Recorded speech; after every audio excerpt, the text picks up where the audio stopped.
Hello বন্ধুরা, good morning. Diwali চলে এসছে, কিন্তু বাড়িতে থাকা হবে না। অবভিয়াসলি এখানেই থাকতে হবে।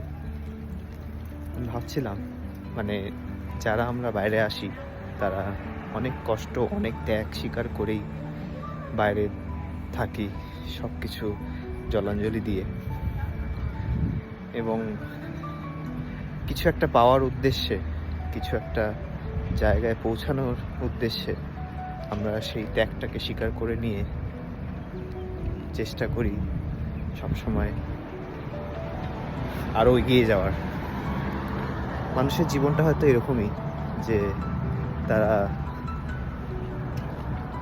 একটা কিছু পাওয়ার জন্য অনেক কিছু জিনিস ত্যাগ করে ফেলে। যেরকম আমার মনে হয় যে কখনো কখনো আমি আমার ক্যারিয়ারে ফোকাসড হওয়ার জন্য আমার পরিবারটাকে পুরো ত্যাগ করে দিচ্ছি, আমি বাড়িটাকে ত্যাগ করে দিচ্ছি।